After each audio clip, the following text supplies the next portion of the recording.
องประชุมสัมมนาวิทยาศาสตร์สื่อมวลชนภายใต้หัวข้อพัฒนาเวียงงานสื่อมวลชนไปสู่คุณภาพใหม่อย่างแข็งแรงได้จัดขึ้นในวันที่ 16 มิถุนายน ปี 2026 นี้ภายใต้การเป็นประธานของท่านปริญญาเอกคำพันธ์ เผือยวงศ์กรรมการกลุ่มการเมืองศูนย์กลางพรรคหัวหน้าคณะโฆษณาอบรมศูนย์กลางพรรคมีบรรดากรรมการสมบูรณ์และสำโฮงศูนย์กลางพรรคพร้อมด้วยคณะพรรคคณะนำจากบรรดากระทรวงองค์การและบรรณาธิการนักเขียนนักข่าวเข้าร่วมในพิธีทานปริญญาเอกคำมวลจันทจิตกรรมการสำโฮงศูนย์กลางพรรคหัวหน้าคณะโฆษณาอบรมศูนย์กลางพรรคได้ผ่านบทสรุปเวียงงานสื่อมวลชนซึ่งบางตอนท่านได้กล่าวว่า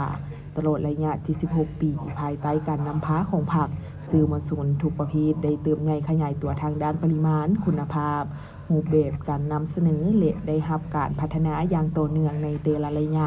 รวมทั้งสื่อสิ่งพิมพ์สื่ออิเล็กทรอนิกส์และสื่อออนไลน์สื่อมวลชนได้ประกอบส่วนเป็นกระบอกเสียงอันแหลมคมของพรรคเป็นเครื่องมือในการโฆษณาปลุกระดมศึกษาอบรมผลขวยและจัดตั้งเต้าหูมความสามัคคีทั่วปวงชน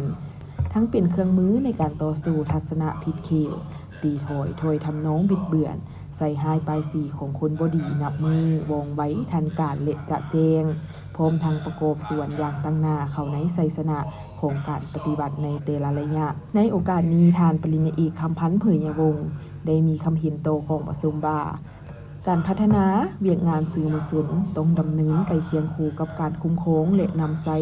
ที่ปฏิบัติเป็นมืออาชีพทันสมัยมีคุณภาพมีประสิทธิภาพเผยแพร่แนวทางนโยบายของพรรคกฎหมายของรัฐปลุกระดมเต้าโฮมความสามัคคีทั่วปวงชนสร้างความเป็นเอกภาพภายในชาติยกสูงจิตใจเอกราชเป็นเจ้าตนเองประกอบส่วนเข้าในสร้างความรับรู้เข้าใจยกระดับสติปัญญาให้ประชาชนเนใส่พัฒนาประเทศชาติเฮาให้มีความเจริญรุ่งเรืองสิวิไลขึ้นพร้อมกันนั้นต้องเป็นเจ้าการในการตอบสนองข้อมูลข่าวสารที่ถูกต้องชัดเจนให้ได้อย่างกว้างขวางและทั่วถึงทั้งภายในและต่างประเทศตั้งหน้าพัฒนาสื่อมวลชนให้มีความหนักแน่นเข้มแข็งก้าวเข้าสู่คุณภาพใหม่และน่าเชื่อถือได้ตั้งหน้าปกปักรักษาและเสริมขยายมูลเชื่อปฏิบัติอันดีงามของสื่อมวลชนในการเป็นผู้โฆษณาเผยแพร่แนะนำพาหางเสียงและสร้างความเข้าใจที่ถูกต้องแก่สังคมทั้งเป็นเจ้าการพัฒนาตนเองให้มีความรู้ความสามารถในทุกด้านมีทัศนะหลักมั่นหลักเน้นมีจรรยาบรรณจรรยธรรมและเป็นมืออาชีพ